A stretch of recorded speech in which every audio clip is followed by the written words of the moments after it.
नमस्कार, कशिश न्यूज का digital platform देख रहे हैं आप। मैं हूं रश्मि श्रीवास्तव आपके साथ। बिहार में चुनावी काउंटडाउन शुरू हो गया है, तारीखों की घोषणा कर दी गई है और तारीख की घोषणा के साथ ही तमाम प्रत्याशी अपना दमखम चुनावी मैदान में दिखा रहे हैं। आज हमारे साथ बातचीत करने के लिए छात्र नेता दिलीप कुमार हैं। उनसे हम जानेंगे, चर्चा करेंगे कि इस बार विधानसभा चुनाव में उनकी क्या तैयारी है। दिलीप, मैं क्या कहूँ आपको, छात्र नेता कहूँ या राजनेता कहूँ अब? देखिए, कुछ भी कह लीजिए, लेकिन मकसद एक ही है, छात्र युवाओं और आम जनता के हित में काम करना। और काम के आधार पर जो पहचान बनती है, वही आदमी की असली पहचान होती है। तो हम लोग वैसे व्यक्ति हैं जो धरातल पे काम करने वाले हैं, हवा-हवाई वाले लोग नहीं हैं। हम लोग धरातल पे काम करने वाले हैं। अच्छा, आप लगातार छात्रों के मुद्दे के साथ सामने आते रहे हैं, चाहे वो टीआरई 4 की हम बात करें या फिर स्टेट की बात करें, और अब तो आप चुनाव लड़ने जा रहे हैं।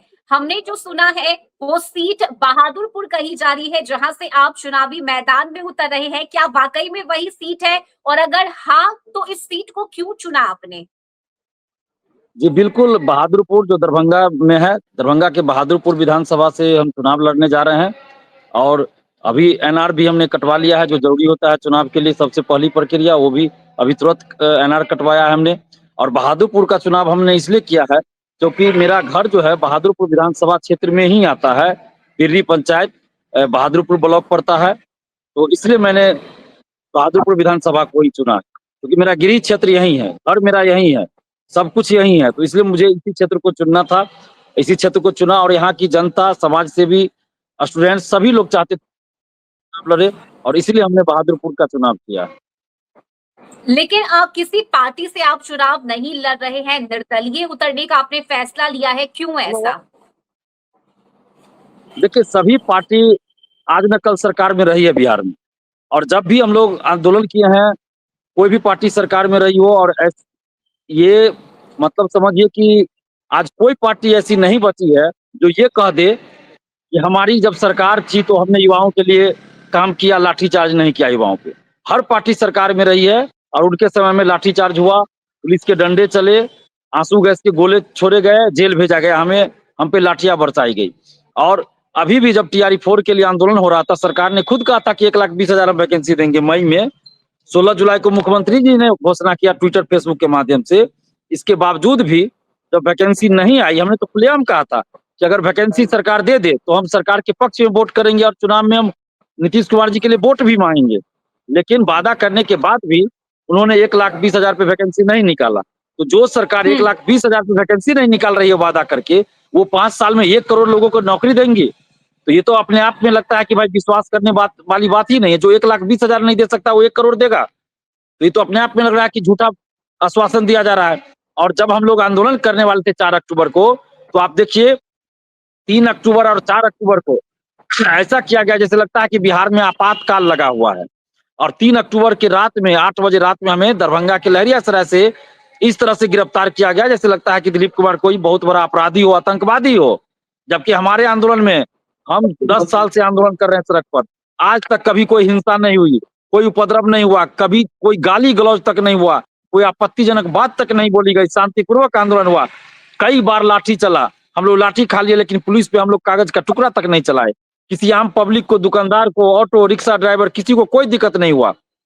लेकिन 3 अक्टूबर को पूरे बिहार की पुलिस लग गई दिलीप कुमार को खोजने के लिए, और दिलीप कुमार को दरभंगा से उठा के ले जाती है और गुप्त स्थान पे रखा जाता है रात भर, और अगले दिन शाम के 5 साढ़े 5 बजे छोड़ा जाता है। और सीआरपीएफ की तैनाती की जाती है, पैरामिलिट्री फोर्स उतार दिया जाता है पटना की सड़कों पर। तो ये मतलब जो मुख्यमंत्री जी छात्र आंदोलन से उभरे हुए थे, और वही मुख्यमंत्री आज छात्रों के आंदोलन को कुचलने के लिए सीआरपीएफ पैरामिलिट्री फोर्स को उतार रहे हैं पटना में। ऐसा लग रहा है कि कोई आतंकवादी हमला हो गया है।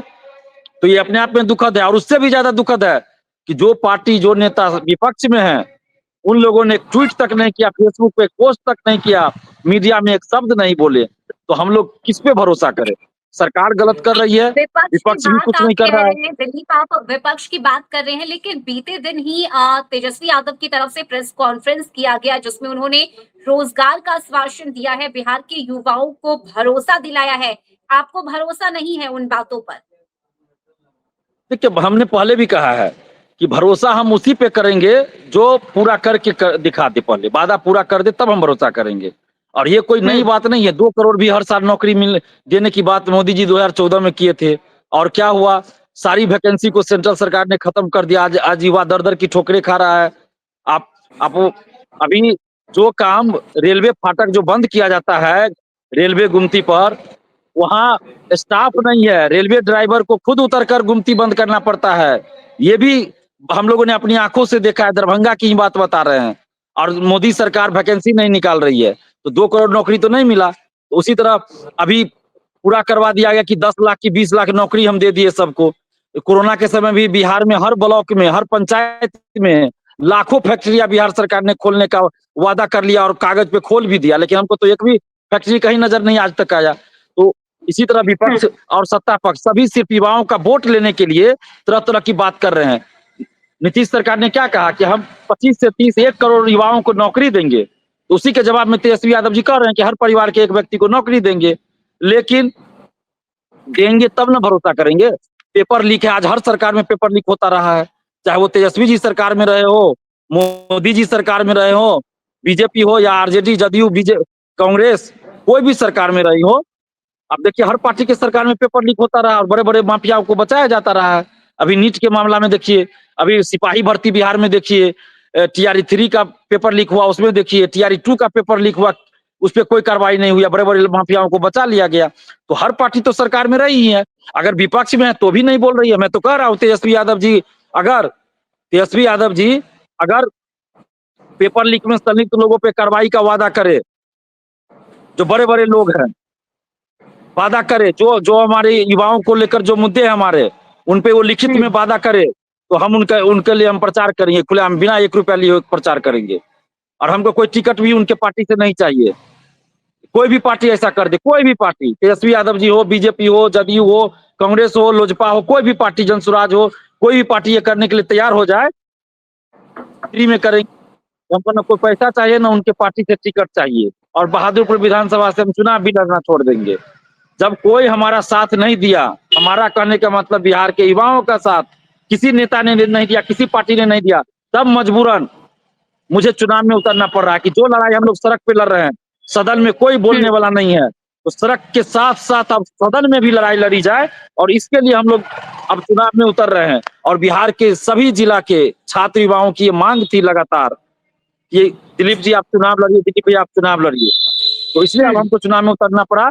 अगर कोई भी पार्टी, ठीक है, कोई भी नेता, बहादुरपुर से आपने निश्चित किया है कि हम वहां से चुनाव लड़ेंगे, लेकिन इस क्षेत्र की हम बात करें, खासकर दरभंगा, मधुबनी, समस्तीपुर यानी मिथिलांचल के एरिया की अगर हम बात करें, तो ये बीजेपी का गढ़ माना जाता है। कहा जाता है कि बीजेपी की यहाँ से जीत होती है और वाकई में पिछले रिकॉर्ड को अगर हम देखें तो बीजेपी की प्रचंड बहुमत के साथ जीत हुई है। तो क्या आपके लिए सामने चुनौती नहीं होगा बीजेपी के कैंडिडेट के सामने खुद उतरना निर्दलीय मैदान में? देखिए चुनौती तो है ही, और चुनौती और संघर्ष का तो जीवन मेरा चल ही रहा है। चुनौती तो उस समय भी थी जब हमने पेपर लीक हुआ और नीतीश कुमार जी को क्वेश्चन भेज दिया था और मुझे ही आर्थिक अपराध इकाई पुलिस घसीट कर उठा कर ले गई और 8 घंटे पूछताछ की गई। तो मेरे जिंदगी का वो सबसे मतलब जिंदगी का पहला कह लीजिए कि सबसे बड़ा संघर्ष और चुनौती भरा दिन था, लेकिन उससे भी हम निकल गए। बीएसएससी का भी जब पेपर लीक हुआ उसमें भी आर्थिक अपराध इकाई हमसे पूछताछ की और पूरा पटना पुलिस लग गया मेरा अकाउंट खंगालने में कि कितना पैसा किससे ले रहा है, क्या कर रहा है, नहीं कर रहा है। उसके बाद अभी भी अब देखिए 3 अक्टूबर को भी हमको उठा के ले जाया गया। तो हमारा जिंदगी ही, जब से हम सार्वजनिक जीवन में आए हैं 15-16 से, तो मेरी जिंदगी चुनौती भरा ही है, संघर्षपूर्ण भरा हुआ है, तो उससे हम घबराते नहीं है। और यहाँ जो चुनाव मैदान में उतरने वाले हैं जदयू से, यानी एनडीए गठबंधन से, जदयू से मुकेश सहनी जी हैं जो मंत्री हैं, और जदयू के मदन सहनी जी जो मंत्री हैं और कदावर नेता हैं जदयू के, भोला यादव जी उतरने वाले हैं जैसी संभावना है, जो जिनको लालू जी का हनुमान कहा जाता है। लेकिन दुर्भाग्य की बात है, भोला यादव जी भी यहाँ से विधायक रहे, मदन सहनी जी विधायक रहे, मंत्री भी हैं, लेकिन क्षेत्र की जनता दोनों से नाखुश है, आक्रोशित है, क्योंकि ये लोग सिर्फ चुनाव के समय में आते हैं क्षेत्र में, वो भी हर गांव में नहीं आते हैं। किसी एजेंट को पैसा दे दिए कि हमको वोट दिलाना, हो गया, जनता से कोई मतलब नहीं। और आज भी हम तो कहेंगे कि पटना के मीडिया बंधु भी आके जरा बहादुरपुर विधानसभा में घूम लें, पता चल जाएगा, ठौना भर पानी आपको मिलेगा। जहां मंत्री जी का घर है, जहां विधायक जी का घर है, उस मोहल्ले में ठेवना भर पानी मिलेगा। और नाक बंद करना पड़ेगा आपको, अभी का हाल बता रहे हैं। जबकि अभी वर्षा नहीं हो रही है।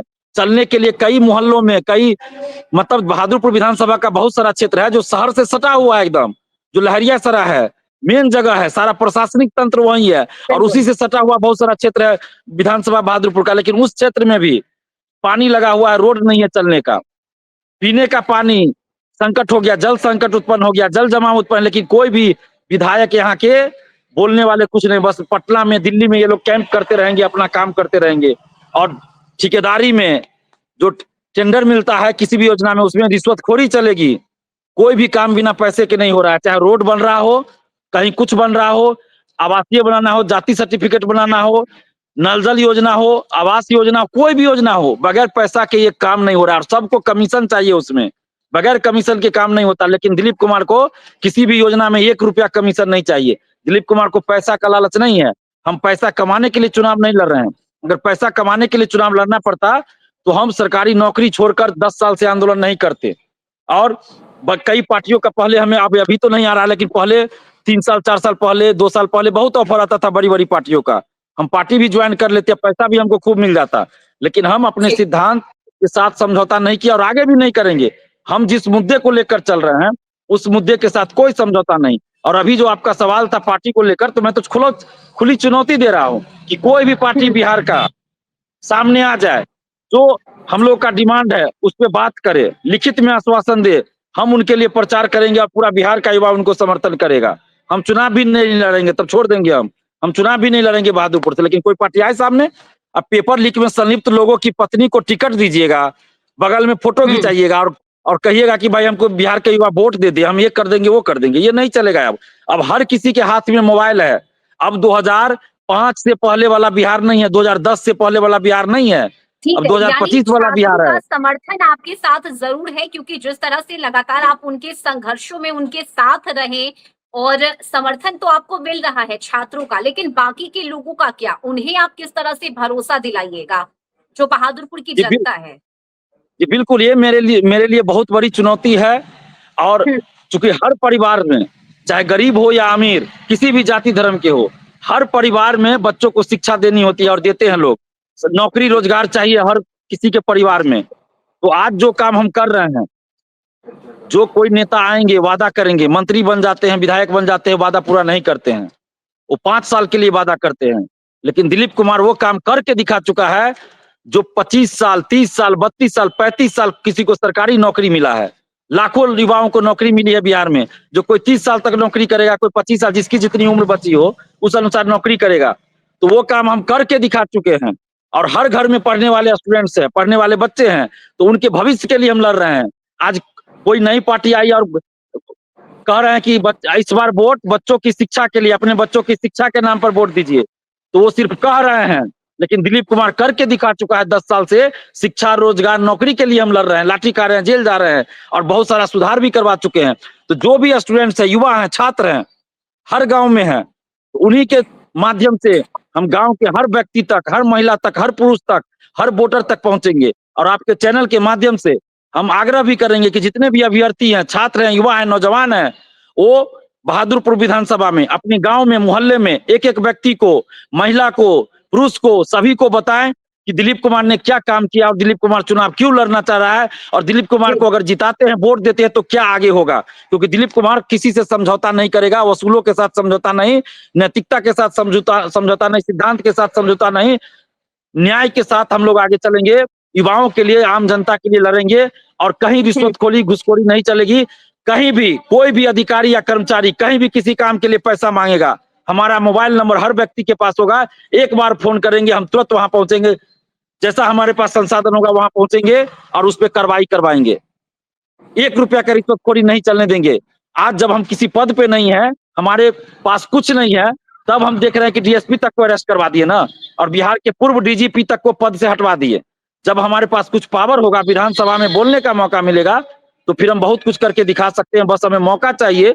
और दिलीप कुमार आगे ऐसा नहीं है कि बहुत लोग विधायक मंत्री बन के भूल जाते हैं, अपने लोगों को भी भूल जाते हैं या क्षेत्र में घूमने नहीं आते हैं। दिलीप कुमार वैसा नहीं करेगा। दिलीप कुमार हमेशा सड़क पे संघर्ष किया है, आगे भी संघर्ष करेंगे। चुनाव का परिणाम जो हो, लेकिन सड़क पे जो हमारा संघर्ष है वो जारी रहेगा और हम लोगों की कोशिश है कि सड़क से सदन तक, सड़क के साथ-साथ सदन तक, ऐसा नहीं कि सिर्फ सदन में चल गए, सदन में चल आगे गए तो आगे सिर्फ कोई सदन में पार्टी बोलेंगे। बनाने का भी इरादा है क्या आपका? अब देखिए आप लोग मीडिया से हैं, आप लोग खुद विश्लेषण कर सकती हैं। ये आपका हाँ, धर्म भी है, कर्तव्य भी है और आपके पास इस तरह का क्षमता भी है। इस पे हम अभी ज़्यादा कुछ नहीं बोलेंगे, लेकिन इशारा ही काफ़ी होता है।